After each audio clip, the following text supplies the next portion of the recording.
La segunda parte cubrió los principales acontecimientos que condujeron a mi propia conversión, incluido el papel que jugó mi esposa en ella, hasta mi completa entrega incondicional a Dios. Cubrió mi cambio de la actitud de recibir a la de dar, pero todavía no me había convertido, ni siquiera en esa experiencia inicial que la mayoría de los cristianos profesantes creen que es la conversión total. Todavía estamos lejos de responder en esta serie a esa pregunta general: ¿la conversión, experiencia repentina o proceso que dura toda la vida? Había sido el trago más amargo que jamás había tenido que tragar. Admitir que mi esposa tenía razón al recurrir a lo que yo había llamado fanatismo religioso. Era difícil admitir que haber despertado temprano en mí la ambición, generando confianza en mí mismo, era todo egocentrismo y por lo tanto incorrecto. No fue fácil renunciar a todo lo que mi corazón y toda mi vida se habían propuesto. Dios preparó de antemano al apóstol Pablo mediante la educación que impartió quizás el maestro y educador más grande de su tiempo, el erudito Gamaliel. Pablo, su nombre había sido cambiado de Saulo. Comenzó con un fanatismo casi sobrehumano para destruir la nueva religión, cristianismo. Estaba tan ansioso por acabar con el cristianismo como lo están los miembros más fanáticos de la OLP por acabar con la nación de Israel hoy. Al igual que Saulo, estaba aplicando mis energías en la dirección equivocada. Estaba luchando por la ganancia propia, la gloria propia. Quería ser reconocido como uno de los exitosos en el ámbito empresarial. Vivía principalmente en la filosofía del obtener, que, como he demostrado, se originó con Satanás el diablo. Yo había argumentado que todas estas iglesias no pueden estar equivocadas y obtienen su religión de la Biblia. Me sorprendió, me quedé estupefacto saber que en la escuela dominical protestante me habían enseñado en la mayoría de las doctrinas básicas lo opuesto de lo que la Biblia realmente dice.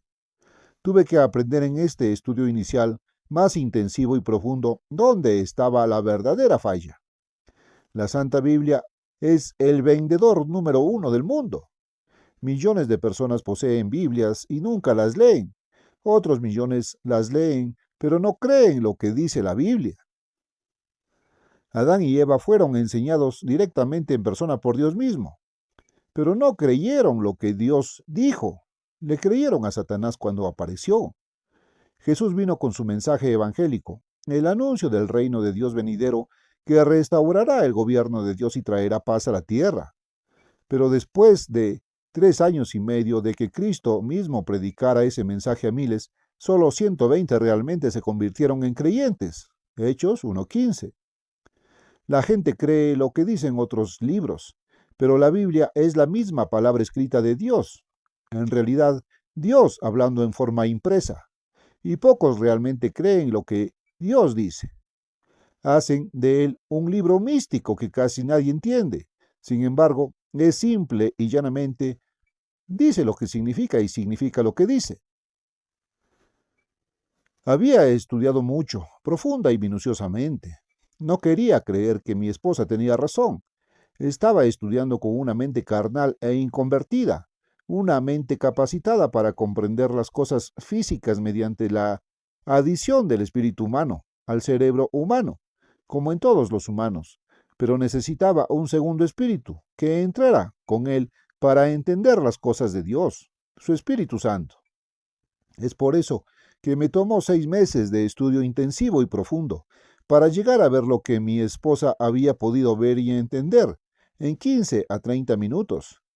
Ella ya tenía el Espíritu de Dios. ¿Qué es exactamente este Espíritu Santo? En primer lugar, es el Espíritu que viene directamente de Dios, que al entrar en un ser humano lo impregna con vida Dios, vida eterna, así como el espermatozoide masculino que ingresa en un óvulo femenino. Impregna a la mujer con una nueva vida humana que luego engendra en su útero. El Espíritu Santo mismo da testimonio a nuestro espíritu de que somos hijos de Dios. Romanos 8:16. El Espíritu Santo, en segundo lugar, es el espíritu de entendimiento. Abre la mente humana en conjunto con el espíritu humano para comprender, para entender el conocimiento espiritual, los principios espirituales, los hechos espirituales. Abre la mente para entender la ley de Dios, porque la mente carnal, la mente humana natural sin el Espíritu Santo de Dios, es enemistad contra Dios, porque no está sujeta a la ley de Dios ni tampoco puede estarlo. Romanos 8:7. Entonces el Espíritu Santo abre la mente para entender el camino de vida de Dios y para estar voluntariamente sujeto a él, como el camino del amor. Y el amor es extrovertido. Es amor hacia Dios y preocupación por el bien y el bienestar de los demás en cantidad igual a nuestro amor propio y preocupación por nosotros mismos. En tercer lugar, el Espíritu Santo de Dios que entra en uno imparte a la vida una actitud nueva. Inculca en esa mente el amor de Dios que trasciende con creces el amor humano, natural, el amor que cumple su ley. Cuarto, el Espíritu infunde en uno el don de la propia fe de Cristo, la misma fe con la que Él sanó y realizó milagros. Fe en Dios que cree lo que Dios dice. Es el espíritu de poder, no poder físico, sino espiritual, poder para resistir la tentación, poder de voluntad para hacer el camino de Dios. Ahora, había luchado, al menos con una mente honesta, debo admitir, durante 6 largos meses para aprender la manera de dar de Dios en contraposición a la manera de obtener de Satanás, que había practicado anteriormente. Mi estudio me había llevado a la entrega incondicional de mi vida a Dios. Aprendí que Dios me había comprado y pagado con el sacrificio de su vida, y ahora le entregué mi vida.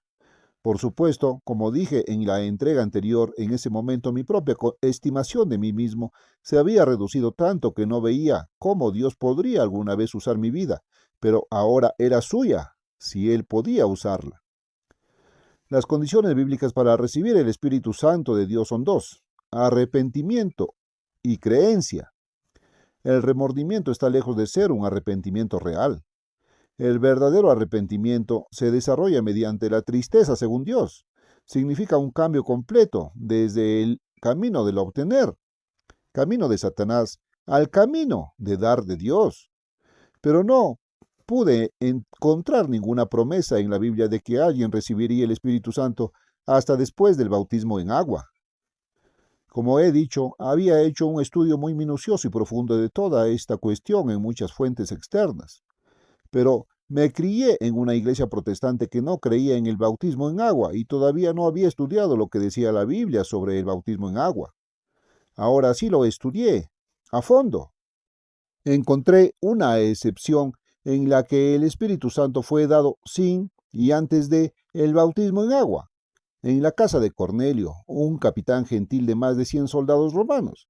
Pero aún así, Pedro ordenó el bautismo en agua. Sin embargo, no hay ninguna promesa del don del Espíritu Santo antes del bautismo en agua. Y estoy seguro de que Dios no quería que yo entrara en su ministerio de la manera fácil. Por eso fui bautizado. Ahora, además de mi estudio bíblico sobre la cuestión, había consultado con 3 ministros, un bautista, un adventista del séptimo día y un cuáquero. Elegí pedirle al ministro bautista que me bautizara. Pero había aprendido que somos bautizados en Jesucristo, Romanos 6:3, no en una denominación religiosa. Cuando le pedí a este ministro que me bautizara, aprendí que él no tenía autoridad para bautizarme, excepto en su iglesia.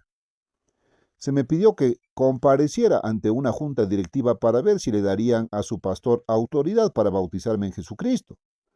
De alguna manera tuve una sensación peculiar mientras estaba sentado ante esa junta digna y de rostro severo. Yo todavía era relativamente nuevo en conocimiento y comprensión bíblicos, pero cuando me interrogaron, pronto vi que su comprensión de la Biblia era muy elemental en comparación con la mía. De alguna manera, me sentí casi como Jesús a los 12 años, sentado ante el augusto y digno cuerpo de doctores de la religión, quienes quedaban asombrados de su comprensión y de sus respuestas. Lucas 2, del 42 al 47. De todos modos, los miembros de la Junta quedaron tan impresionados cuando cité las escrituras que decían que debemos ser bautizados en Jesucristo, no en una denominación religiosa, que uno sugirió. Bueno, después de que este hombre nos haya mostrado lo que dice la Biblia, No veamos cómo podemos rechazar su petición de que autorizamos a nuestro pastor a bautizarlo en Cristo, sin exigirle que se una a nuestra iglesia.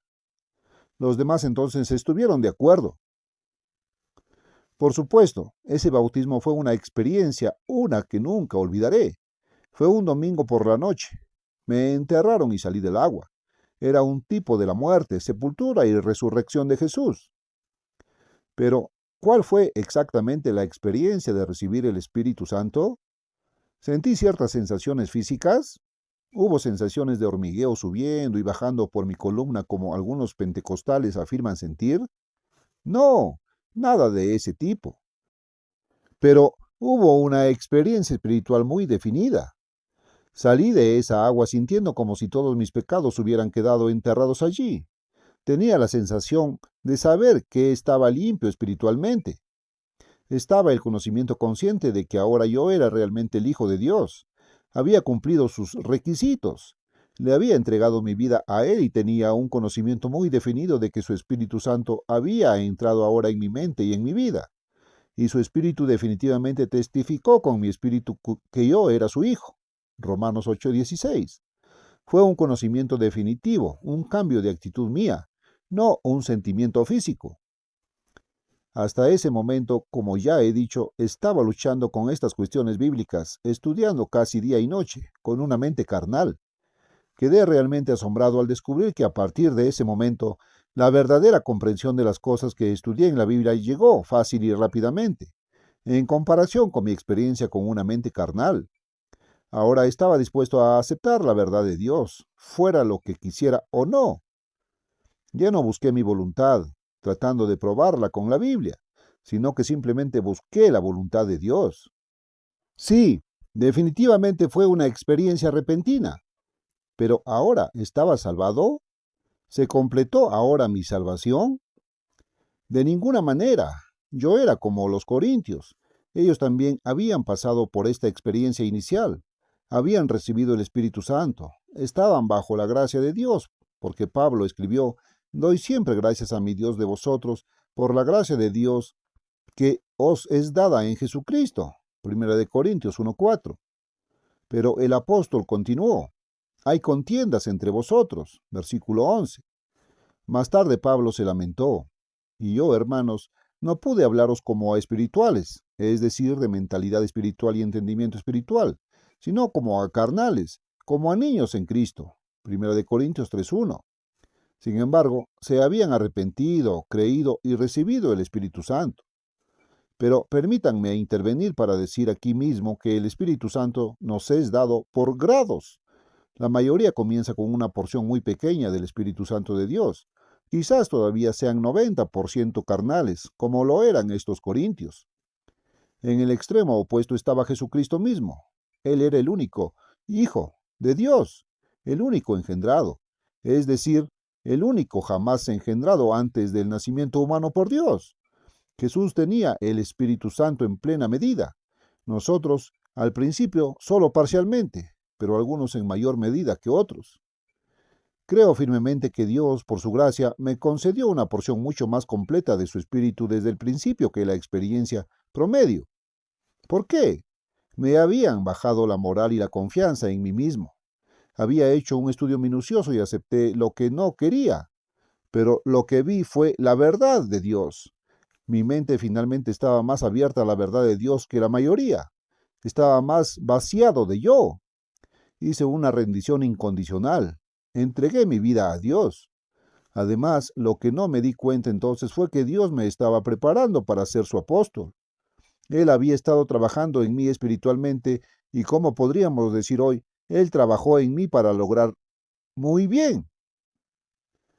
Gran parte de las formas del obtener de este mundo, de Satanás, se han abierto camino en nuestras mentes y actitudes, que simplemente no nos deshacemos de todas ellas a la vez.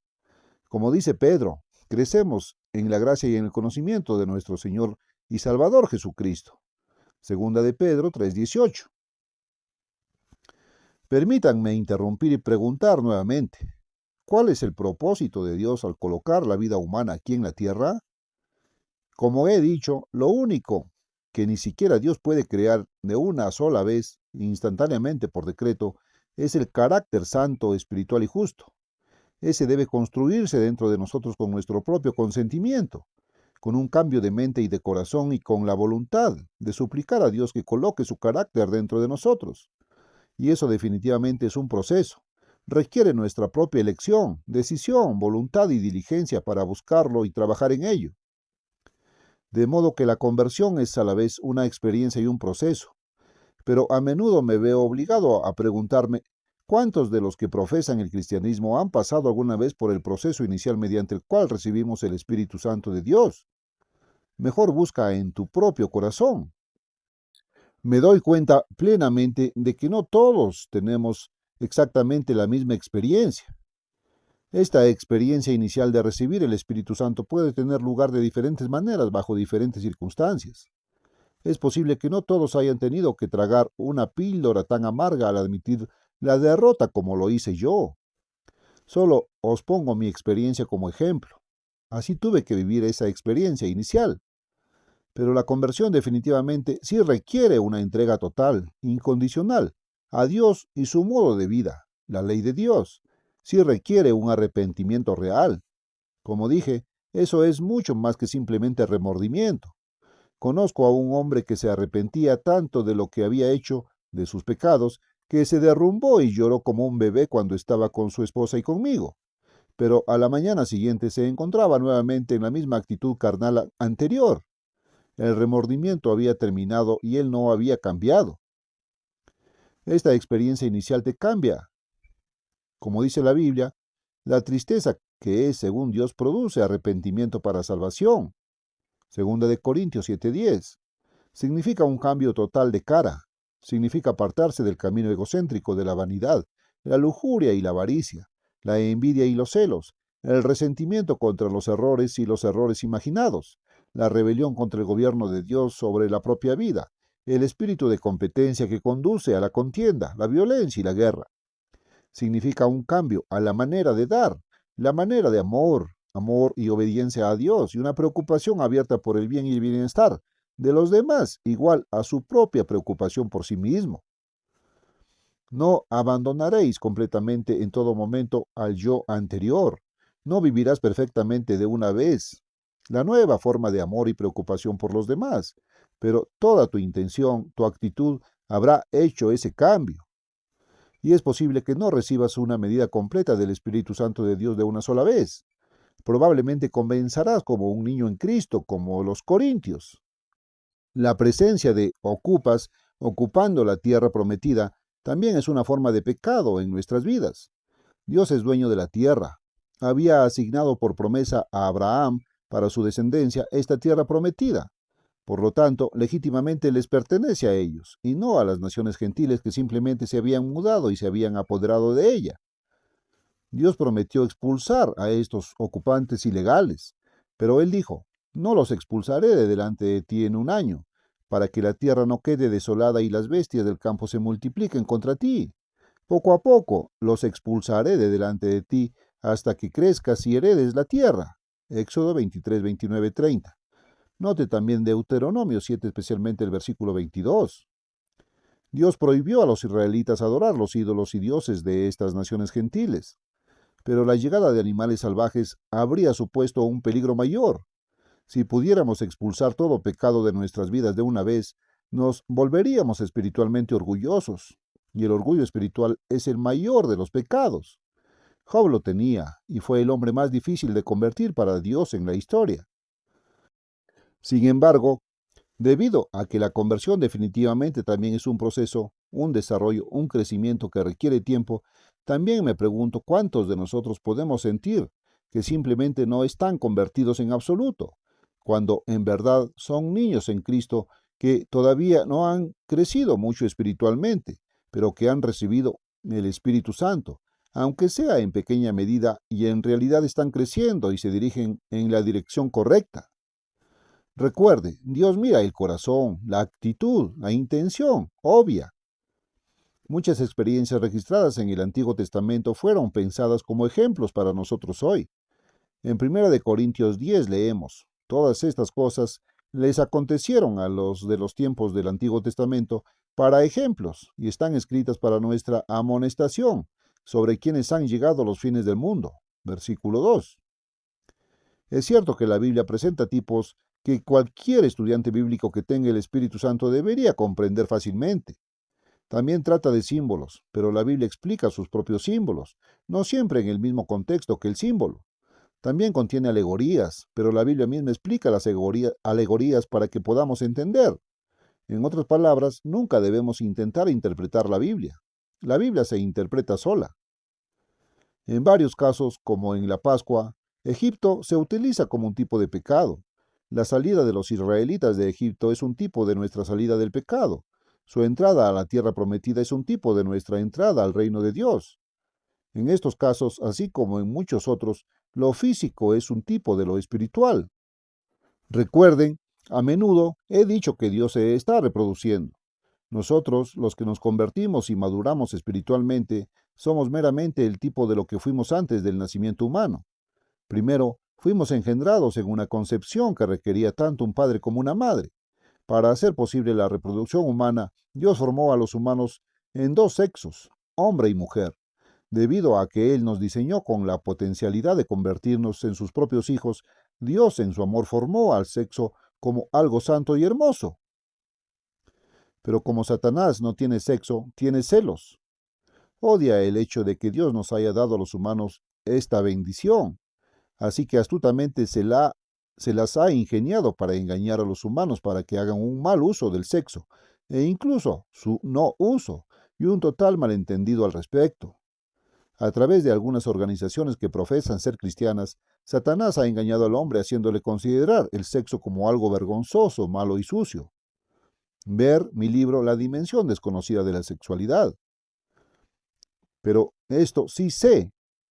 Existe la experiencia inicial de conversión cuando el egocentrismo en la mente muere y el Espíritu Santo de Dios entra y produce un cambio total de actitud en la mente. Tengo que preguntar, ¿cuántos cristianos profesantes realmente han experimentado la recepción del don del Espíritu Santo de Dios?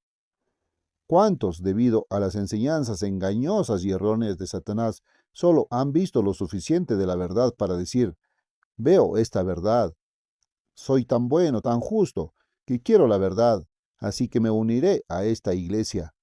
Sí, ¿cuántos? Tengo que preguntar, ¿cuántos cristianos profesantes realmente han experimentado la recepción del don del Espíritu Santo de Dios? ¿Cuántos, debido a las enseñanzas engañosas y erróneas de Satanás, solo han visto lo suficiente de la verdad para decir, veo esta verdad, soy tan bueno, tan justo, que quiero la verdad, así que me uniré a esta iglesia? Sí, ¿cuántos? ¿Cuántos han aceptado la verdad o lo que suponen que es la verdad en su propia justicia? Todavía no se han arrepentido realmente. Nunca hicieron el primer inicio de la primera experiencia de conversión. Pero volvamos a nuestra comparación o analogía del engendramiento, desarrollo y nacimiento humanos. En la madre humana, la vida comienza como simplemente un embrión, tan pequeño como la punta de un alfiler. La mayoría de los cristianos verdaderamente convertidos comienzan comparativamente pequeños espiritualmente, pero el embrión, alimentado con el alimento físico de la madre, se desarrolla y crece y después de 3 meses se convierte en un feto. Se ha desarrollado una médula espinal, una cabeza, brazos y piernas. Poco a poco se desarrollan otras partes del cuerpo físico. Después de 9 meses, un nuevo ser humano está listo para nacer desde el útero de la madre. Entonces, una vez que somos impregnados, se nos da vida inmortal, vida de Dios. Al recibir el Espíritu Santo del mismo cuerpo y persona de Dios, somos hijos engendrados de Dios, nutridos con alimento espiritual a través de la madre de todos nosotros, la verdadera iglesia. Gálatas 4:26, Hebreos 12:22, 23.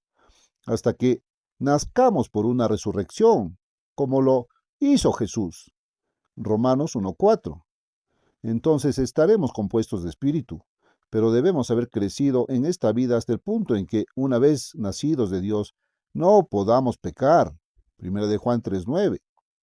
Sí, ves que Dios se está reproduciendo. podemos llegar a ser como Él es, pero requiere un engendramiento, la experiencia de recibir el Espíritu Santo, un periodo de gestación espiritual y un nacimiento final, cuando seremos espíritu. Juan 3:6, Filipenses 3:21.